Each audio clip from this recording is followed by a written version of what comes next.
इसलिए बुद्ध को मानने वाले अपने आप को अलग माने, राम जी को मानने वाले अलग माने। जैसे राम विष्णु के अवतार थे, जैसे श्री कृष्ण राम विष्णु के अवतार थे, ऐसे ही उसी विष्णु के अवतार बुद्ध भी हैं। सनातन धर्म ऐसा मानता है।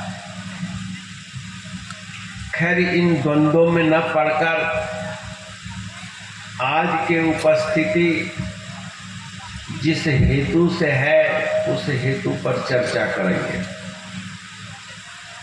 इस कलिकाल के व्यस्त जीवन में रहते हुए आत्म शांति प्रत्येक मानव का परम लक्ष्य है। आत्म संतुष्टि अति आवश्यक है और आत्म संतुष्टि के अभाव में दुनिया के समस्त ऐश्वर्य, सभी संसाधन, भरा पूरा परिवार भी नगण्य हो जाता है। इसलिए हम लोगों को आत्म शांति की प्राप्ति की खोज करनी है और इसी आत्म शांति के लिए बड़े बड़े ऋषि मुनि, जपी तपी खोज करते रहे। उसी क्रम में यह अद्वैत स्वरूप संन्यास आश्रम श्री परमपुरी धाम के जो संस्थापक हुए श्री सद्गुरु महाराज, जिनको हम परमपुरी महाराज कहते हैं, बहुत सरल सुगम उपाय दिया कि आप लोग कलिकाल के इस व्यस्त जीवन में रहकर अपने भरे पूरे परिवार में रहते हुए कैसे सुखी हो।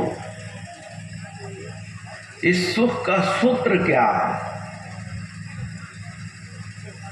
भगवान श्री कृष्ण ने द्वितीय अध्याय में कहा कि ऐ अर्जुन, जब भी कोई कार्य करना हो तो मेरे एक सिद्धांत को याद रखना। योगस्त कुरु कर्माणि संगस् त्यक्त्वा धनंजया सिद्ध्या सिद्ध्यौ समो भूत्वा समत्वम योग उच्यते। योगस्त कुरु यानी योग में पहले स्थित हो लेना, फिर कर्मम कुर्यात्, कर्म करना। जरा इन लोगों को शांत कराओ भाई, अपनी इच्छा से शांत कराओ। बोलो सच्चिदानंद भगवान की। योगस्थ ये बड़ा महत्वपूर्ण शब्द है और योगस्थ के बिना मन विक्षिप्त रहता है, चंचल रहता है और निर्णय अवस्था में रहता है। तो पहले योगस्थ होते ही आपकी बुद्धि निर्णयात्मक निश्चय में आ जाएगी कि मुझे क्या करना है। आप अपने बच्चों को स्कूल भी भेजते हो तो एक ही बात में, बेटा घबराना मत, एकाग्र मन से लिखना। जो एकाग्रता यही योग है। योग का मतलब सिर के बल खड़ा होकर मत काम करना, हाथ के ऊपर चलते हुए मंजिल तय नहीं किया जा सकता। सर्कस एक्सरसाइज तो आप कर सकते हैं लेकिन योगस्थ नहीं हो सकते। योगस्थ का मतलब मन की एकाग्रता। कोई भी कार्य कीजिए, बातचीत कीजिए तो उसमें भी एकाग्र, जैसे भी आप श्रवण कर रहे हैं, अगर इसमें आप एकाग्र नहीं होंगे तो मैं क्या बोलूंगा, क्या कहूंगा, उसका आशय क्या होगा, आप नहीं समझ पाएंगे। प्रमादेन हतम श्रुतम, योग के अभाव में मनुष्य के चित्त में प्रमाद उत्पन्न हो जाता है। जैसे सोए सोए आपको नींद आ गई, समझ जाओ कि प्रमाद में आप चले गए। बिल्कुल शुद्ध चैतन्य भाव में बैठना चाहिए। खेलो तो मन लगा के खेलो, खाना खाओ तो एकाग्र मन से खाओ, भजन गाओ तो एकाग्र मन से गाओ, नृत्य करो तो एकाग्र मन से नृत्य करो, क्योंकि ये हर चीज एक कला है। कला यानी भक्ति है। ये मन की एकाग्रता अति आवश्यक। अब महाराज मन को कैसे एकाग्र किया जाए? मन तो एकाग्र होता ही नहीं। तो मन को एकाग्र करने के लिए आपको थोड़ा सा कर्म कांड का सहारा लेना चाहिए। बहुत लोग कहते हैं हम कर्म कांड को नहीं मानते, बहुत लोग कहते हैं उपासना को नहीं मानते, हम तो सिर्फ ज्ञान को मानते हैं।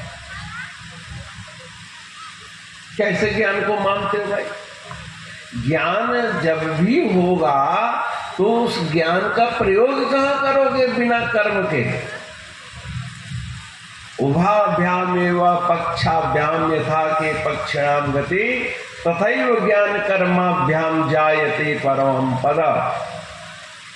जैसे दो पंखों के सहारे पक्षी आकाश, खे मने आकाश में गमन करता है, वैसे ही मनुष्य अपने जीवन में ज्ञान और वैराग्य के, कर्म और ज्ञान के दो पंखों के सहारे सिद्धि की, सफलता की आकाश में गमन करता है। ज्ञान कर्माभ्याम, ज्ञान और कर्म, कर्मणा रहितम ज्ञानम पंगुणा सदृशम भवेत्। कर्म से रहित जो ज्ञान है वह लंगड़ा है, और ज्ञान से हीन कर्म जो है वो अंधा है, वो पग पग पर ठोकर खाता है। तो सद्गुरु के सानिध्य से ज्ञान उत्पन्न होता है, और ज्ञान की अभिव्यक्ति के लिए कृष्ण का उपदेश योग की आवश्यकता है। योगस्थ गुरु, योग में पहले स्थित होना सीखो। तो इसके लिए आप जब भी गुरु मंत्र लेते हो तो सबसे पहले अध्यात्म में जो विघ्न कारक वस्तुएं उनको त्याग करने की प्रवृत्ति दिलाई जाती है। क्या है? ये तन विघ्न कारक है, ये मन विघ्न कारक है, और धन भी विघ्न कारक है।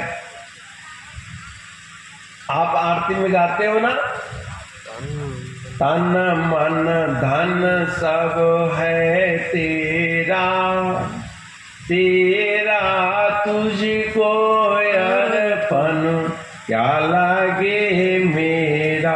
गाते हो ना? ऐसा क्यों गाते हो भाई? क्योंकि तन हमारा जो है ये परमात्मा का दिया हुआ है, तेरा तुझको। जब आप आहुति भी डालते हो, इदम अग्नये स्वाहा, इदम अग्नये इदम न मम, आपने आचार्य द्वारों के द्वारा जब हवन सामग्री डालते हो, इंद्राय स्वाहा, इदम इंद्राय इदम न मम। हे इंद्रदेव, मैं आपकी प्रसन्नता के लिए आहुति डाल रहा हूं, आप प्रसन्न हो जाइए, ये आपका ही है, इसमें मेरा कुछ भी नहीं है। और हम लोग जब खाना खिलाते हैं तो क्या कहा? जिसके दाने दाने पर लिखा है खाने वाले का नाम। क्या हम खाना परोसते समय ऐसा कहते हैं कि भोजन तुम्हारा है, तेरे को अर्पण है? ये तो मैं दे रहा हूं, मैं खिला रहा हूं, मेरा भंडारा है, मैंने ये किया, मैंने ये किया। कहां तुमने किया भाई? तुमने तो दाना बीजा, एक दाना का 1000 दाना किसने बनाया? आप तो दाना को मिट्टी में फेंक आए, खेत में डाले आए, आपका काम खत्म हो गया। अब उस दाने में अंकुर कौन डाल रहा है, उसको विकसित कौन कर रहा है, उसके दाने की वृद्धि कौन कर रहा है? क्या हम तुम कर रहे हैं? नहीं कर रहे। ये परम पिता यो सुप्तेषु जागर्ते कामम कामम पुरुषो निर्मिमानः तदेव शुक्रम तद ब्रह्मा तदेवामृत उच्यते। वेद भगवान कहते हैं कि समस्त प्राणियों के सो जाने पर वो जागकर प्राणियों के लिए कामम कामम प्रत्येक कामनाओं की पूर्ति के लिए वो उद्योग करता है, फल लगाता है, मेहनत कराता है, सफल बनाता है। तो यह निश्चय कर लो, जैसे एक किसान खेत में दाना बीज करके निश्चिंत हो जाता है, सिर्फ उसका काम है बाहर के पशु पक्षियों से बचाना।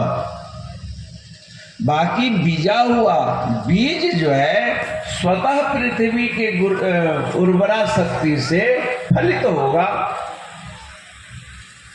ऐसे ही आप विवेक पूर्वक अपने जीवन में जो भी कर्म कर दोगे शास्त्रोक्त विधि से, तो वह कर्म निश्चय फलित होगा, सुखकर होगा, आनंदकर होगा। और आप विचलित मन से करेंगे, चंचल मन से करेंगे, वह कार्य सिद्ध नहीं होता। इसलिए एकाग्रता की जरूरत। और एकाग्रता कैसे हो, इसी के लिए गुरु महाराज जी हमारे दरबार में मंत्र देते हैं, साधना देते हैं, और सभी महापुरुष कुछ न कुछ साधन ही बतलाते हैं। महापुरुष यहां पर गड़बड़ कर जाते हैं कई दफा। महापुरुष तो नहीं करते, समझने वाला या समझाने में कहीं गड़बड़ी हो जाती है। कोई कहता है राम राम जपना है, कोई कहता है हरे रामा हरे कृष्णा जपाना है, कोई कहता है ओम भूर्भुवः स्वः गायत्री मंत्र जपना है, कोई कहता है ओम नमः शिवाय जप करना है। नाना प्रकार के अलग अलग जप बतला देते हैं। हमारे यहाँ कहा गया कि ये सभी मंत्र ठीक हैं, लेकिन हरेक मंत्र को एक भक्त एक जीवन में एक समय में नहीं जप सकता है। सभी मंत्रों के अधिष्ठात्री देवताओं को इष्ट नहीं मान सकता है। जैसे दवा खाने में हजारों किस्म की दवाइयां पड़ी हैं, सभी दवाइयां रोग ठीक करने के लिए ही है। आप कोई अनाड़ी कहे कि आज मैं ये दवाई खा लेता हूँ, कल को वो दवा खा लेता हूँ, परसों को वो खा लेता हूँ, सारी दवाइयां खाऊंगा तो हमें कोई रोग होगा ही नहीं। क्या यह युक्ति ठीक है? रोग नहीं होना होगा तो हो जाएगा। तुम्हारे इस जीवन में किस औषधि की आवश्यकता है, यह तो कोई वैद्य हकीम डॉक्टर ही बताएगा ना। जितना मर्जी बता दे, जो परहेज बताए उसको मानना पड़ेगा। ऐसे ही गुरु लोग इस कलिकाल के व्यस्त जीवन में रह करके बाहर बैठ जाना। सत्संग में जरूरी है मत्था टेकना बाहर में। बोलो श्री गुरु महाराज की। यह भी शिष्टाचार सीखना चाहिए।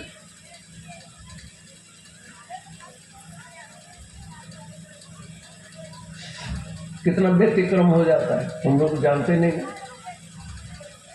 तो ये साधना जो है आपके इस कलिकाल के मुताबिक दिया जाना चाहिए और दिया है। जब उन मंत्रों को आप जप करोगे, जैसे पहला है बैखरी मंत्र, क्योंकि आप पहले बाह्य कर्मों से अपने अंतःकरण को अशुद्ध करते हो। कान को अपवित्र कर लिया निंदा सुन करके, आंख को अपवित्र कर लिया, किसी को गुस्सा या घृणा की दृष्टि से देखकर, नाक को आपने भ्रष्ट कर दिया, सड़े गले मांस आदि की दुर्गंध से, मुख को अपवित्र कर लिया भक्षा भक्ष के कारण, ये सब अशुद्धियां अपने अंदर डाल दी। और जब यह शुद्धि चली गई तो संत आपको घबराते नहीं, कहते बेटा है न बिगड़ा अभी कुछ जरा चेत लो, वरना पिंजड़े से पंछी निकल जाएगा। अभी कुछ नहीं बिगड़ा है, अभी तुम सचेत हो, अब से तुम छोड़ दो, अब से तुम छोड़ दो। अगर ऐसा नहीं करोगे तो तुम्हारे अंदर अपवित्रता की वृद्धि होती चली जाएगी, इतना अपवित्र अंतःकरण हो जाएगा, इतना तुम निर्दयी हो जाओगे कि मानवीय संवेदना बिल्कुल दूर दूर तक तेरे हृदय में नहीं आएगा। कल की बात है, एक जगह मेरे पास बच्चे बैठे, बच्चे जो हैं, हमने कहा तुम मछली जरूर मारते हो, तुम्हारी शक्ल बता रही है। हाँ जी मारते हैं। कैसे मारते हो? मछली को पानी से निकल जाते हो, तड़प करते हैं, आप मर जाते हो। हमने के उसको तड़पते हुए देखते हो ना? बोले हाँ। दया नहीं आती? अगर दया आती तो हम उसको पानी से निकालते ही क्यों? यानी संवेदनहीनता आ रही है। आज हमारे सामने जनता तड़प रही है, माँ बाप तड़प रहे हैं, मेरे बच्चे तड़प रहे हैं, पड़ोसी तड़प रहा है, समाज तड़प रहा है। क्या किसी को दया आ रही है? अगर आ रही है तो मानवीय संवेदना है।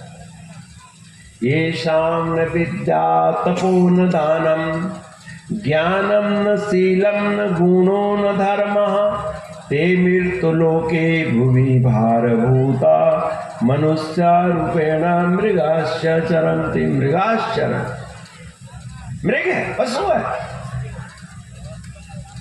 इसलिए अगर मानव समाज में आप अपने घर में एक दूसरे के प्रति संवेदना चाहते हैं तो संवेदनशील कार्य करो। सनातन धर्म ने कितनी संवेदना दी कि अपने माँ बाप को जीते भगवान को तो मानो ही, अरे जो माँ बाप शरीर में नहीं है उनके लिए भी संवेदना रखो, उनके नाम से भी पिंड दान करो, उनके नाम से भी भंडारा करो। तो लोग कहते मरा हुआ बाप आता थोड़े न है महाराज। बेशक नहीं आता। अगर एक दिन बूढ़े माँ बाप के नाम पर किसी को खिला ही दोगे तो क्या तेरे घर में दरिद्रता आ जाएगी? क्या तुम भूखे मर जाओगे? महाराज हमारे खाने के लिए तो है नहीं। कोई बात नहीं, तेरे खाने के लिए नहीं है तो तू उस दिन अपने माँ बाप का स्मरण करके खा ले। उस दिन तुम्हारे पास आचार्यों को खिलाने के लिए नहीं है, 2 दाना चिड़ियों को डाल दे, क्योंकि चिड़ियां भी तो ब्रह्म के ही अंश हैं। गौ माता को खिला दे। उस दिन जरा ज्यादा भगवान शंकर जी को जल चढ़ा लो, तुम्हारा कायिक दोष निवृत्त हो जाएगा, भावनात्मक शोधन हो जाएगा। और मांसाहारियों को आप देखेंगे पैसे लुटा देते हैं, लेकिन मानवीय संवेदना का कहीं न कहीं अभाव है। क्यों?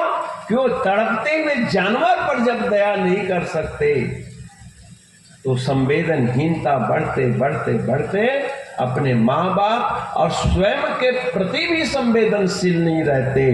परमात्मा ने तुम्हें दिव्य बुद्धि दी है, उसको भी पीकर नाली में तुम लौटा देते हो।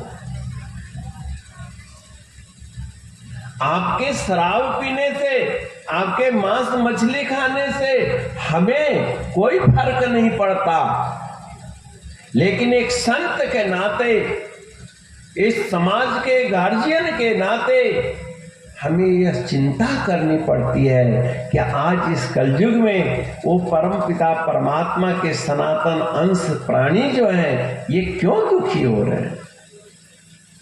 दुख का कारण अन्न का अभाव नहीं है, दुख का कारण धन का अभाव नहीं है। और जिन गरीबों ने धन का अभाव का एहसास किया तो परमात्मा ने गरीब बन करके उनको धर्म का उपदेश किया। समझ गए?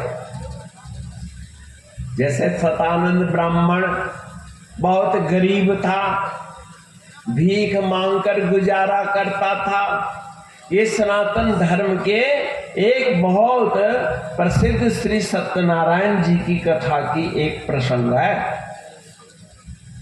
वह भी अपने आप में एक पूर्ण फिलॉसफी है। समझिए?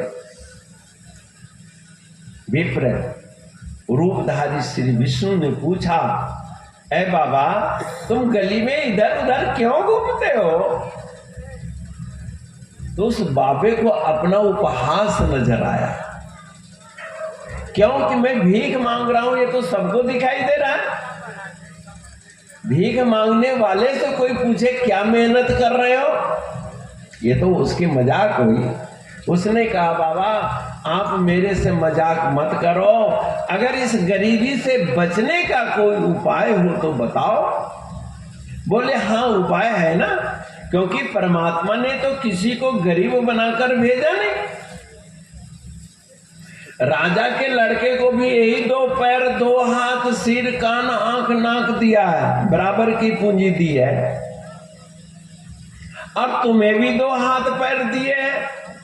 परम पिता परमात्मा ने किसी के साथ भेद नहीं किया है,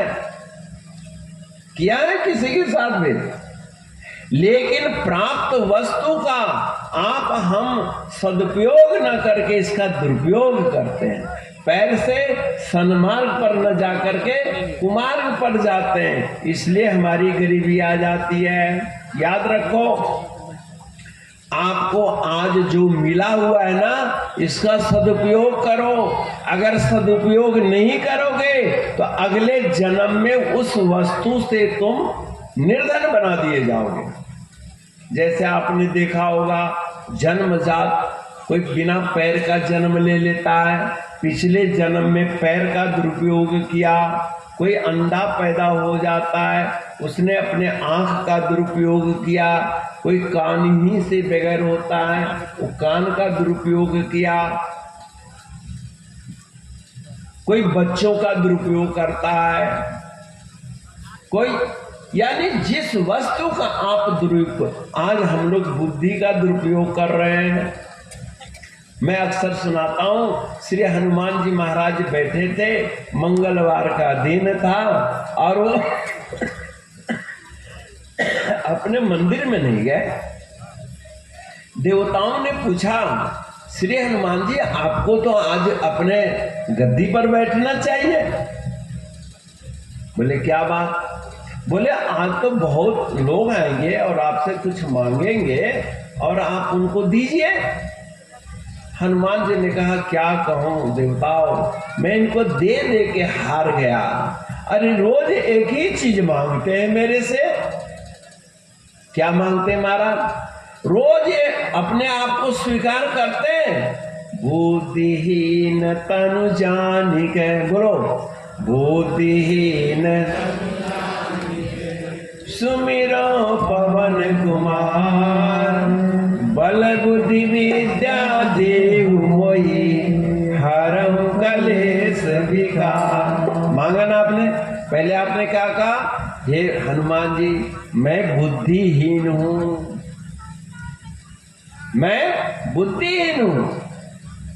हे तनु जानके, श्री जानकी जी महाराज के बेटे, आपका मैं सुमिरन करता हूं। काहे को सुमिरन कर रहे हो भाई? क्या जरूरत है मेरे की? महाराज आप कुछ देते हो, बल बुद्धि विद्या देहु मोहि। बल दीजिए, बुद्धि दीजिए और विद्या दीजिए। हनुमान जी ने पूछा इसे क्या करोगे? मेरे क्लेश विकार मिट जाएंगे। तो बोले महाराज लोग मांगते हैं तो आप दे दो, आपके पास है ही। क्यों? कि आप ज्ञानियों में अग्रगण्य हैं, आपके पास विद्या की कमी थोड़ी ना है। बोले विद्या की तो कोई कमी नहीं है, लेकिन ये मेरी बुद्धि, रोज मैं बुद्धि देता हूँ, रोज इनको ताकत देता हूँ, रोज इनको बल देता हूँ और रोज इसको खत्म कर देते हैं। बताओ, एक दफा सुरफा लगाते हैं बम, धोखा न गम, कमाएगी दुनिया खाएंगे हम करते हैं। अब बताओ, मेरी बुद्धि एक सोटे के बराबर भी नहीं है, नष्ट कर देते हैं। इसलिए मेरी बुद्धि का जो दुरुपयोग करता है, मैं उसको बुद्धि क्यों दूं? एक दफा दिल्ली आश्रम की बात है, परम पूज्य स्वामी जी महाराज थे और एक करुणानंद नाम का एक महात्मा था। ठंड से ठिठुरता हुआ आया, वो महीना था। महाराज महाराज मैं तो ठंड में मर रहा हूं, मेरे ऊपर दया करो, कृपा करो। अब संत के पास क्या है, वहां एक डॉक्टर गुलाटी जी थे सुभाद्रा कॉलोनी में। डॉक्टर से कहा, और उस समय मोटे प्लाई के, डबल प्लाई के कंबल दे दिया, 250-300 रुपए उस समय, आज कई हजार का कंबल होगा, दे दिया महात्मा को। बोले इसको ओढ़वाया, एकदम उसको गर्मी लगने लगी। बोले हाँ महाराज ये तो बहुत ही अच्छा है, आपने बड़ी कृपा करी, मेरे को कंबल दे दिया। जाओ भाई, कंबल लेके चला गया। अब अगले हफ्ते फिर ठिठुरता हुआ आ गया, महाराज महाराज मेरे को बहुत ठंड लग रही है। बोले वो कंबल दिया था क्या किया? बोले मैं तो फक्कड़ हूं, ताप गया महाराज। जय हो। मैं क्या किया? ताप गया, जला दिया। महाराज ने उठाई सोटी, स्वामी जी ने तड़ातड़ 3-4 सोटी दी उसको। अब तेरे को तड़पना है, ठंड में मर, अब मैं दोबारा नहीं भक्तों को कष्ट दूंगा। ऐसे ही जब तुम्हें परमात्मा ने दिव्य बुद्धि दी है तो उसको तुम विषयों में ताप क्यों रहे हो भाई? तुम चिलम में बुद्धि को भ्रष्ट क्यों कर रहे हो? जैसे स्वामी जी ने डंडे मारे, वैसे तुम्हें बेइज्जती के डंडे पड़ रहे हैं। अब जस अब कीर्ति के डंडा पड़ रहा है, लेकिन तू चेत नहीं रहा। और फिर रोज आ जाता है हनुमान जी के सिर खाने, बल बुद्धि विद्या देव। शुक्र हनुमान जी गदा नहीं उठा रहे हैं, है ना? अगर कहीं गदा उठा लिए तो उस सतानंद को क्या कहा कि तुम धर्म करो। महाराज मैं तो गरीब हूं, गरीबों के लिए धर्म कर्म नहीं होता, वो तो अमीर लोग करते नहीं, अमीर लोग जलसा कर सकते हैं। धन्यवाद है हमारे महिधरानंद साधु बाबा, आपके यहाँ के विश्वनाथ जी, सूर्यनाथ, सूर्य दयाल है, और ये सब आगंतुक दीन क्या है, दीनानाथ मूछों वाला सफेद, है ना? कुछ भक्त लोग राम पुकार है, सारे ये सब कर्मठ लोग हैं। इन लोगों ने मेरे को बेबस किया। अरे एक साल तो हद ही कर दिया था आप लोगों ने, मेरे पास बिल्कुल टाइम नहीं था। मैंने कहा अभी प्रोग्राम नहीं दिया जाएगा। अब भगत बहुत ढीठ होते हैं, वह हमारी डायरी देखने लगे कि डायरी में देखो होगा टाइम। एक दिन विश्राम के लिए रखा था दिन का, बोले दिन हमें दे दो और रात को आप सो लेना। आप बहुत चतुर हो, मनोरा बहुत सुंदर। प्रेम में अच्छा लगा, लेकिन मेरी सुनी हुई बातों को आप कितना अनुकरण करते हो, इसको आज मैंने आपके उत्साह के रूप में देखा। यह जो हमने साधु जी से कहा, आप तो बसंत पंचमी का नजारा मनोरा में ले आए, और उधर से पांडे जी भी दौड़े हुए आगे बेचारे। क्या दिन दे आप? कौन पांडे जी थे? अरविंद पांडे के बेटा।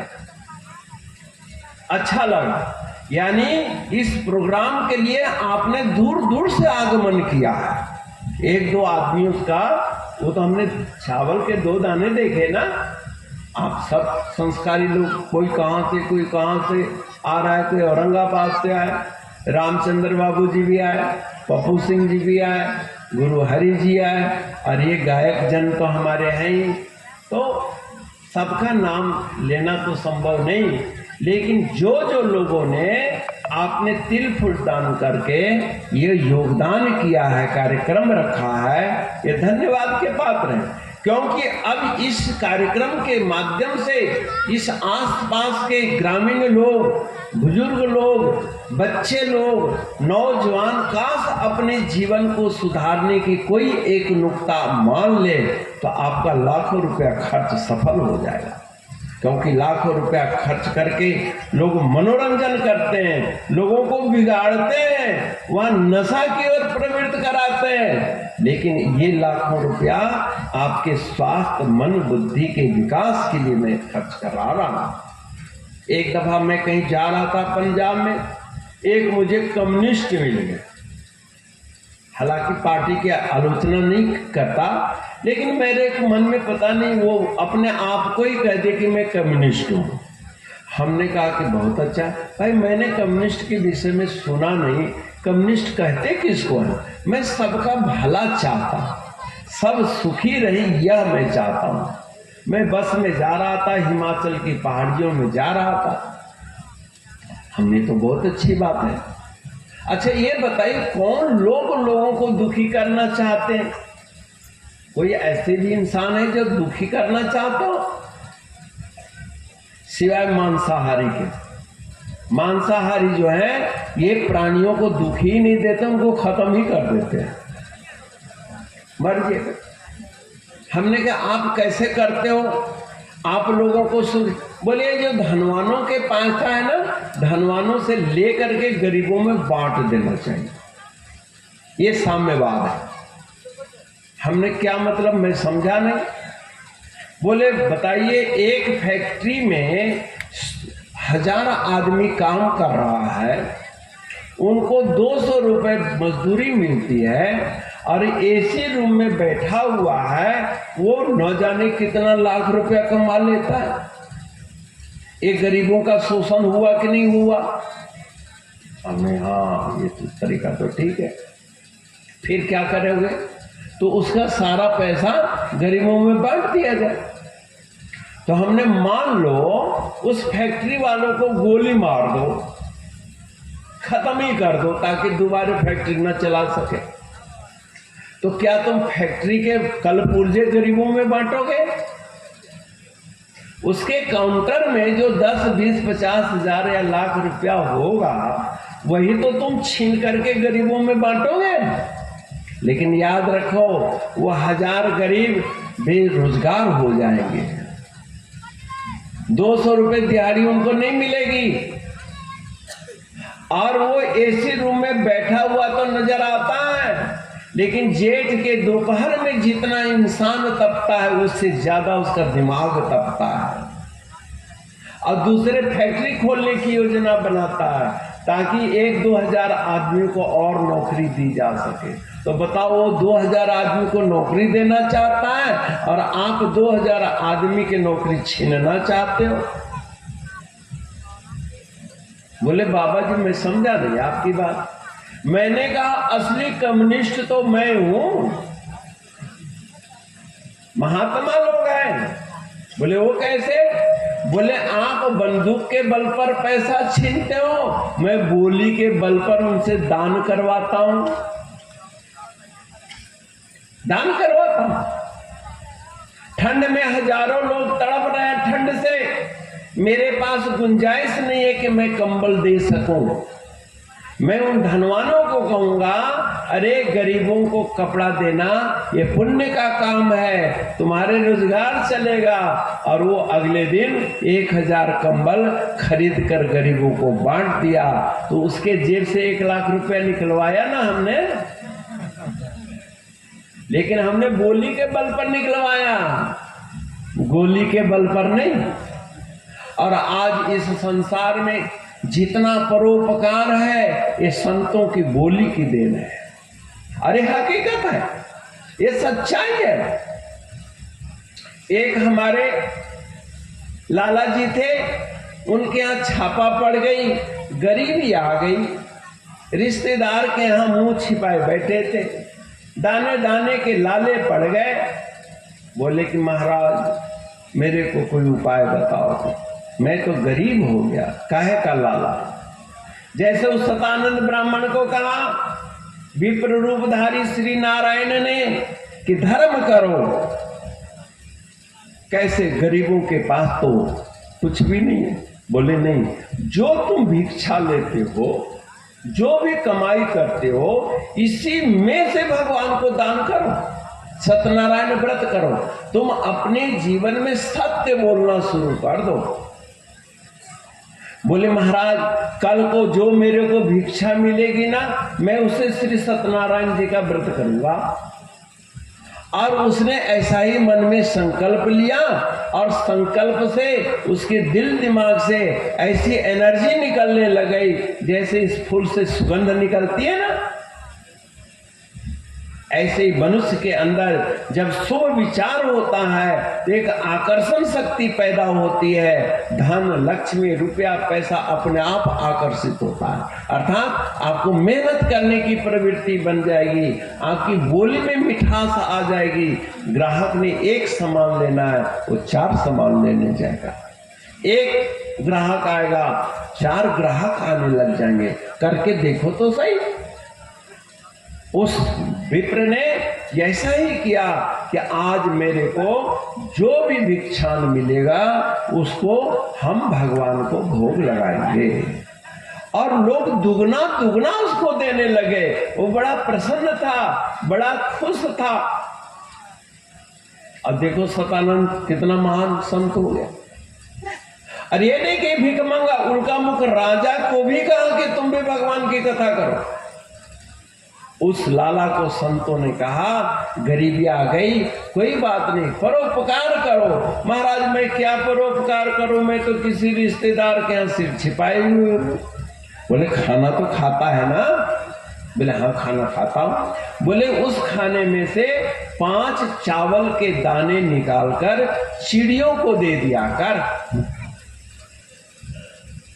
चींटियों को दे दिया कर। आजकल आप लोगों को बड़ा शनि सताता है, और शनि के शांति के लिए आप न जाने कितने कितने पैसे फेंक देते हो।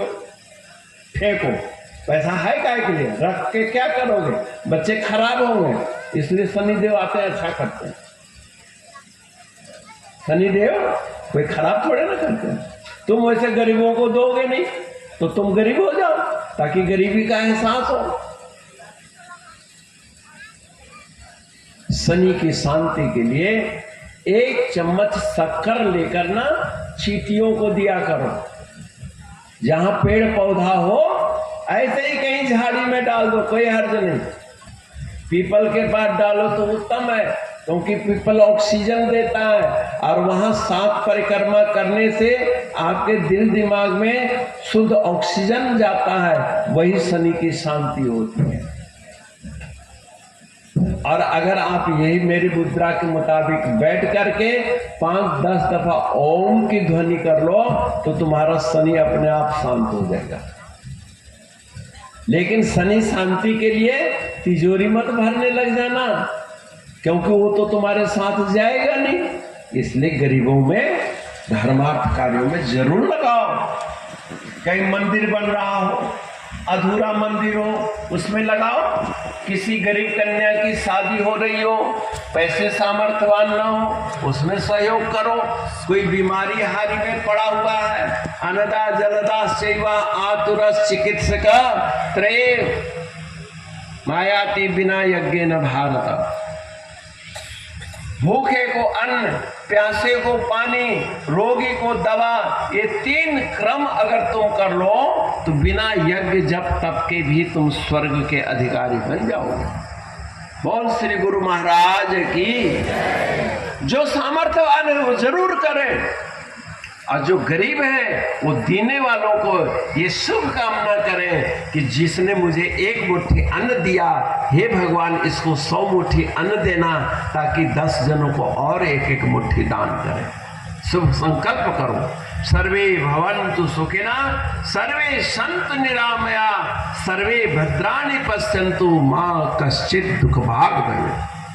क्योंकि आपके जीवन में कब कैसी विडंबना आ जाए कुछ कहा नहीं जा सकता, इसलिए संत लोग अपना अनुभव आपको सुनाते हैं। गुरु महाराज जी ने उसको सिर्फ 5 चावल के दाने जो उसके थाली में परोसे गए हैं खाने के लिए, किसी रिश्तेदार के द्वारा, अपनी मेहनत तो थी नहीं, उसमें से 5 दाना चावल चिड़ियाओं को डालने लगा। और धीरे धीरे बढ़ते बढ़ते दिन उल्टा हुआ और बढ़ता चला गया, बढ़ता चला गया। क्योंकि जीवन तो एनसीसी का परेड है। कैप्टन आगे आगे चल रहा था, उसने कहा यार ये तो बहुत अच्छा है, तुम आगे आगे इंजन बने हुए हो। इतने में कमांडर ने कहा पीछे मुड़। तो क्या हो गया, जो पीछे था वो आगे हो गया, जो आगे था वो पीछे हो गया। तो आज गरीबों अमीरी की यही चक्कर है, कई अमीरों को पीछे मुड़ा दे रहा है, कई गरीबों को आगे बढ़ा दे रहा है। परमात्मा की अद्भुत लीला है। इसलिए अपने लाइन में जहां पर हो वहीं पर रहो, लाइन का अतिक्रमण मत करो, बस शुभ संकल्प को विकास करो। योगस्थ कुरु कर्माणि, योग में स्थित हो, गुरु के वचन में स्थित हो जाओ, यही योग है। चित्त वृत्ति निरोधा, विभिन्न प्रकार के संकल्प विकल्प जो है इसको रोक लो, इसके लिए गुरु आज्ञा ली जाती है। आज्ञा ले लेने के बाद मन दृढ़ हो जाता है। बस योगस्थ कुरु कर्माणि। आपके तो गौतम बुद्ध जी, हमारे गौतम बुद्ध ने अन्नम ब्रह्मा कहा। जब वो भूख प्यास से तड़प रहे थे, उन्होंने ध्रुव का चरित्र सुन लिया गौतम बुद्ध जी ने, कि जब तक वो भगवान का दर्शन नहीं किया तब तक अन्न नहीं खाया, जल नहीं पिया, श्वास को रोक दिया। ये सतयुग की बात थी। और गौतम बुद्ध जी हुए कलयुग में, अब नकल कर लिया ध्रुव का। परिणाम क्या हुआ, 2-3 दिन के बाद वो एक रास्ता में बेहोश होके गिर गए। संजोग से श्रावण पूर्णिमा थी, लोग खीर भोग लगाने के लिए जा रहे थे। देखो परिपाटी, सनातन धर्म के संस्कार आम गरीबों में जो छाया हुआ है, जैसे बोल बम जाते हो, जैसे कुंभ मेला में जाते हो, इसका कितना फायदा है वो मैं बता रहा हूं। करने वाला जाने न जाने, लेकिन इस व्यवस्था के पीछे एक संस्कृति संस्कार समाया हुआ। गौतम बुद्ध लेटे हुए थे, महिला जा रही थी शिव अर्चना के लिए, पदचाप सुनकर आंख खुली, बोलने की हिम्मत नहीं थी। पानी मांगा, कुछ आहार मांगा, और उसके पास कुछ खाने को देने के लिए कुछ था नहीं, तो अपने शिव के भोग के लिए, जैसे एक नाथ जी ने गधे को पानी पिलाकर जीवन दान दिया था, ऐसे ही गौतम बुद्ध को 1 चम्मच खीर खिलाकर, 1 घूंट पानी पिलाकर उनकी जान की बचाई। तब जाके वो गया जी में जाकर बौद्ध वृक्ष के नीचे बैठ करके, पीपल के पेड़ के नीचे साधना करी, तब जाके कहीं उनको आत्मबोध हुआ। मेरा कहने का मतलब है भाइयों, अन्नमय कोश परम पिता परमात्मा ने दिया है, इसको तुम संभालो। परमात्मा ने बुद्धि दिया है, इसको तुम संभालो। और अगर बुद्धि की कमी है तो तुम श्री हनुमान जी से मांगो, और जो हनुमान जी दे दे उसको संभालो। और अगर बुद्धि को रोज तुम लेते रहोगे, फेंकते रहोगे, लेते रहोगे, फेंकते रहोगे, तो परमात्मा क्या करेगा?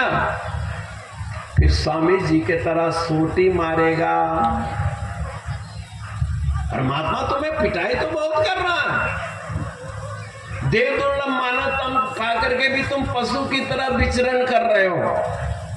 ज्ञान वैराग्य भक्ति नहीं। तो कल भक्ति पर विशेष चर्चा हो गई, क्योंकि भगवान श्री राम ने कहा है मानव एक भक्ति करना था। ऐ मनुष्यों, ऐ चराचर के प्राणियों, मेरे यानी भगवान के और भक्त के बीच में जो रिश्ता है वो काहे का रिश्ता है? भक्ति की। जाति पाति कुल धर्म बड़ाई और धन बल परिजन गुण चतुराई, भक्तिहीन नर सोहहि कैसे और जल बिन बारिद देखिए जैसे। समझ गए? इसलिए इस पर कल चर्चा होगी। आप लोग ज़्यादा से ज़्यादा जो भी आना चाहो, आपके हित की, आपके उत्थान की बात करने के लिए हमारे साधु जी ने, आपके गांव के रहने वाले हैं, ये प्रामाणिक संत हैं, श्री गुरु महाराज जी के समय से हैं। और मेरे को इन संतों के ऊपर, आप पुराने गुरु भाइयों पर बहुत गर्व है कि आप अपने जीवन में अपने युवकों को, अपने उम्र वालों को तो सचेत करें ही करें, लेकिन आज समाज के ऊपर बहुत बड़ा उत्तरदायित्व है कि नवयुवक बिगड़ रहा है। क्योंकि नवयुवकों के बिगड़ जाने के कारण ही घर में दुख है, संताप है। आज आप लोगों के द्वारा मैं अक्सर एक बात सुनता हूँ, सन्यासी आश्रमों की हालात खराब है ना, ऐसा कहते हैं। आश्रम ठीक नहीं, सारे आश्रम, हिंदुस्तान के सभी आश्रमों पर कमेंट करते हैं। मैं कहता हूँ इस संसार में कितने आश्रम हैं पता है आपको? संक्षिप्त में मैं कहकर वाणी को विराम देता हूँ। पहला आश्रम है ब्रह्मचर्य आश्रम। सुना है आपने? नहीं सुना? पहला आश्रम क्या है? ब्रह्मचर्य आश्रम। ब्रह्मचर्य यानी अविवाहित अवस्था, अध्ययन काल, विद्या काल, जो आपके पढ़ने का समय है वो ब्रह्मचर्य अवस्था कहलाता है। चाहे लड़का हो चाहे लड़की हो, वो ब्रह्मचारिणी है, वो ब्रह्मचारी है। समझ गए? पहला आश्रम कौन हुआ? ब्रह्मचर्य आश्रम। क्या ब्रह्मचर्य आश्रम ठीक है? क्या ब्रह्मचर्य आश्रम अपने आपा में है? क्या ब्रह्मचर्य के नियमों का लोग पालन कर रहे हैं? नहीं कर रहे हैं। वही गड़बड़ घोटाला, बिगड़ेल ब्रह्मचारी आगे क्या बन जाते हैं? गृहस्थ आश्रम में चले जाते हैं। गृहस्थी होते हैं कि नहीं? तुम क्या कहते हो? अब ये गृहस्थ आश्रम है। बहुत लोग कहते हैं महाराज हम लोग तो गृहस्थ है, झूठ बोले, सच करे, छल करे, कपट करे। अरे आश्रम आश्रम है, आश्रम का नियम तुम्हारे ऊपर भी लागू होगा। समझ गए ना? पुलिस वालों का मतलब ये थोड़े नहीं कि वो गाली से बात करे। बहुत पुलिस वाले होते, हम तो पुलिस वाले हैं। अरे गाली मत दो, रिस्पेक्ट से बात कर। दूसरा आश्रम है गृहस्थ आश्रम। मैं आपसे पूछता हूं, अपने दिल दिमाग पर हाथ रख के बात करो, क्या आपका गृहस्थ आश्रम स्वधर्म का पालन कर रहा है जैसा होना चाहिए? क्या बलि वैश्वानर यज्ञ करते हैं प्रतिदिन? ब्रह्म यज्ञ, देव यज्ञ, पितृ यज्ञ, बलि वैश्वानर आदि ये कार्य करते हैं आप? काहे का गृहस्थ आश्रम? पशुओं की तरह खाया पकाया और सो गए? गृहस्थ आश्रम का भी कुछ नियम है। उसके बाद आता है वानप्रस्थी नियम। तीर्थ यात्रा का गृह त्याग करके भ्रमण जीवन बिताएं, क्या वो वानप्रस्थी लोग ठीक हैं? उसके बाद आता है हमारा संन्यास आश्रम। समझ गए? तो ये संन्यास आश्रम में वही ब्रह्मचारी से गृहस्थी बने, वही गृहस्थी से वानप्रस्थी अथवा सन्यासी आए, या ब्रह्मचारी से सीधे सन्यासी आ गए। तो मूल संस्कार को खत्म करने में कितना समय लगेगा? अगर लौका तीता हो, लौकी अगर तीता हो तो उसकी सब्जी मीठी बनेगी? बोलो। नेनुआ तीता हो, आप देसी घी में बनाओ, सब्जी स्वादिष्ट नहीं बनती। इसलिए मूल प्रकृति को सुधारने के लिए हम आप लोगों से कहते हैं कि अच्छे संतान पैदा करो, अच्छा संस्कार दो, ताकि भावी में एक आदर्श नवयुवक बने, नवयुवतियां बने, आदर्श गृहस्थ बने, आदर्श वानप्रस्थी बने, आदर्श सन्यासी बने। क्योंकि चारों आश्रम मिल करके इस मानव जन समाज का पूर्ण कल्याण करता है। तो इस पर कल ज्ञान और वैराग भक्ति की जो चर्चा है वो भी कहने की कोशिश करूंगा। तो आज मैंने आपसे इतना ही कहा, योगस्थ कुरु कर्माणि। प्रत्येक आश्रम को तंदुरुस्त रखने के लिए, प्रत्येक आश्रम को आदर्श स्थापित करने के लिए मन की एकाग्रता की जरूरत है। कर्माणि संगस् त्यक्त्वा धनंजय। आसक्ति का परित्याग करो, क्योंकि आसक्ति का अगर परित्याग नहीं करोगे तो जीवन तो क्षणभंगुर है, टिक ही नहीं सकता। तुम जितना मर्जी आसक्ति करो, तुम अपनी जवानी को नहीं रोक पाए, प्रौढ़ अवस्था को नहीं रोक पाए, तो क्या बुढ़ापे को रोक पाओगे? इसलिए संगत त्यक्त्वा ये शब्द बड़ा अनुकरणीय है, जो एक बच्चे से लेकर बूढ़ों तक की आवश्यकता है। इसका प्रयोग आप कैसे करेंगे, इसकी चर्चा कल के प्रसंग में आपको करेंगे। कल ठीक 7 बजे कार्यक्रम प्रारंभ हो जाएगा, 7:30 बजे तक कीर्तन, और उसके बाद संतों का प्रवचन सुनिए।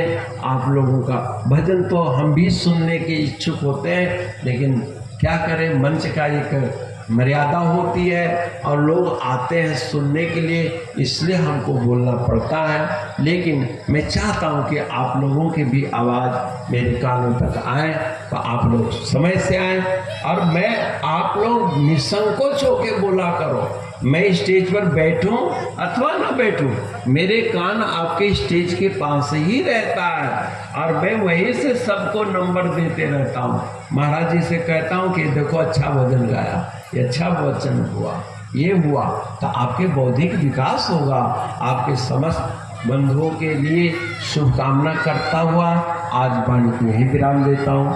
सर्वे भवन्तु सुखिनः, सर्वे सन्तु निरामया, सर्वे भद्राणि पश्यन्तु, मा कश्चित् दुःख भाग् भवेत्। धर्म की जय हो, सारे बोलो धर्म की जय हो। अधर्म का प्राणियों में विश्व का कल्याण हो। गौ माता की जय हो, पृथ्वी माता की जय हो, गंगा मैया की जय हो, चारों वेद की जय हो, चारों धाम की जय हो, आज के आनंद की जय हो, मनोरा वासियों की जय हो।